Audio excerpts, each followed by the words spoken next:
So, remarkable headlines over at the Center for American Progress's blog, Think Progress. Why last night was not just huge for pot, but for the entire criminal justice system. Yet Prop 47 in California passed, descheduling a whole bunch of felonies so that over 10,000 people get let out of prison shortly.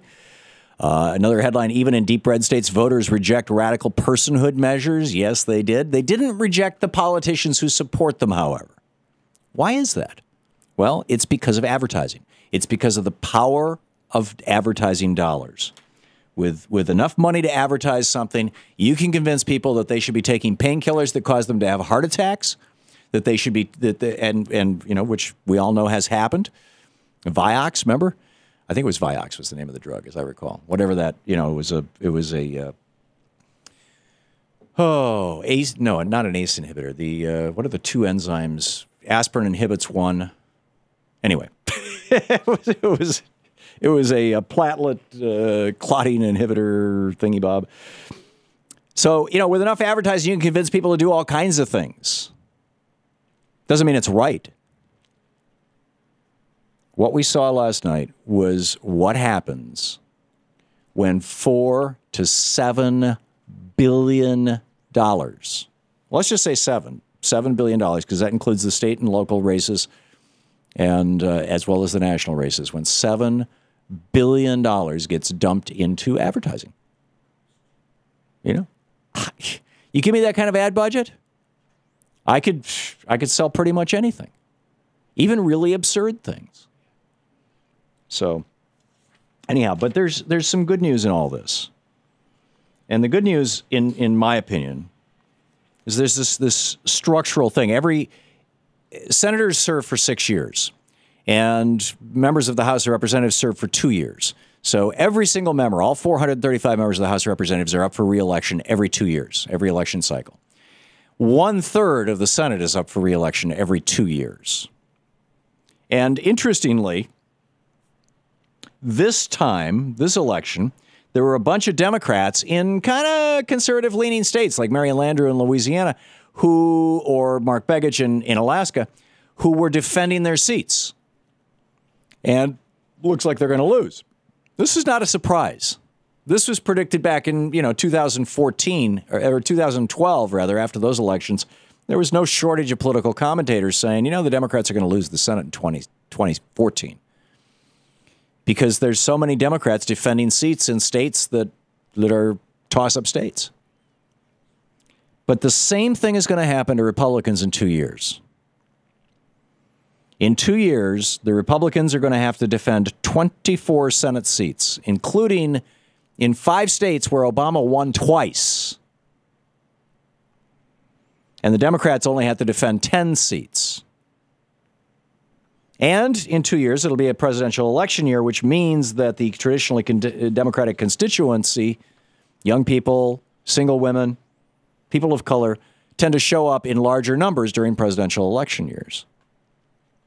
But if you look at what won last night, yes, there were a bunch of candidates who are basically right-wing crank extremists. Joni Ernst, Thom Tillis, you can go through the list, right? They are right-wing crazies. But when people were presented with very clear and specific policies, the people of America voted progressive, which is why I believe that had Alison Lundergan Grimes, had Kay Hagan, had Mary Landrieu embraced President Obama, embraced Obamacare, and embraced progressive values and positions, particularly economic ones, they would have kicked the Republicans' butts, as Al Franken did in Minnesota. They would just absolutely win. Because, just look at this. In Arkansas, this is Arkansas, the Deep South. Nebraska, South Dakota, the new, red Midwest. Illinois, Alaska. In these states, minimum wage increases were on the ballot, and the majority of people voted for them. Yes, increase the minimum wage. It's a progressive position. In Washington, D.C., nearly 70% of the voters said decriminalize pot. Legalize pot, actually. Not even decriminalize, legalize it.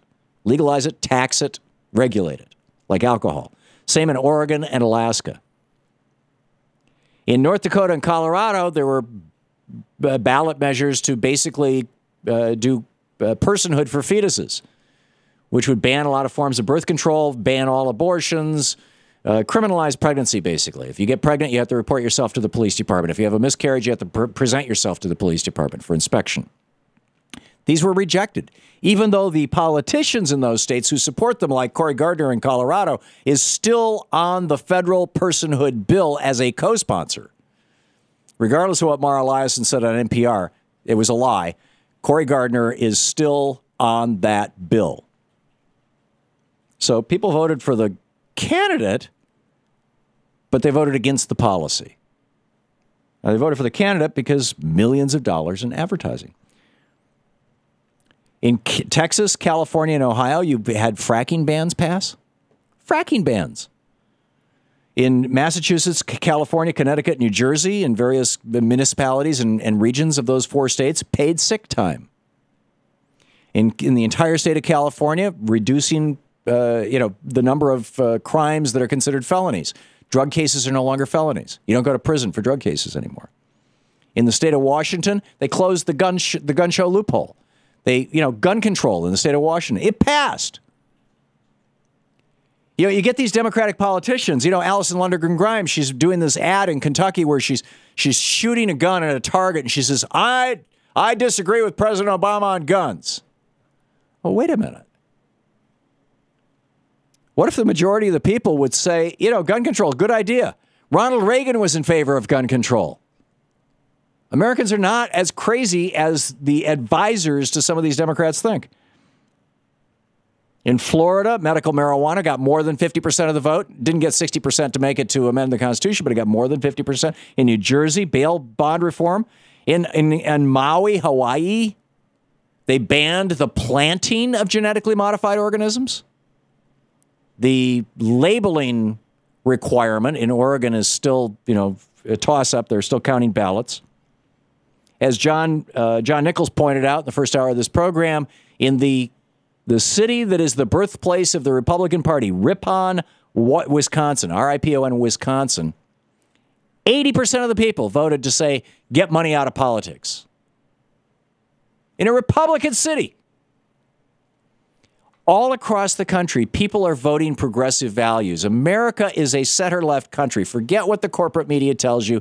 The corporate media is corporate, which is kind of by definition right, as in Reich, not as in correct. The fact of the matter is, you ask Americans, and in 45 minutes, Bernie will be with us. I'm sure he'll make this point. You ask Americans, do you think Social Security should be privatized? It's what Mitch McConnell is going to try and do. It's what he tried to do in 2005 with George Bush. You think that $2.7 trillion in the Social Security Trust Fund should be given to Jamie Dimon? Most Americans, the vast majority of Americans, say no. Do you think that Medicare should be turned into a voucher program, as Paul Ryan and Mitt Romney proposed? No. The vast majority of Americans, no. No vouchers for grandma. Do you think that our school system should be privatized? No. Do you think that we should do away with protections for clean water and clean air? No. People say no, we shouldn't do that. Should we be reducing the regulations on our banks and letting banksters get out of jail free? No, people say. The vast majority of Americans are right there with Bernie Sanders and Elizabeth Warren. I'm serious. But it's amazing what $7 billion in advertising can buy.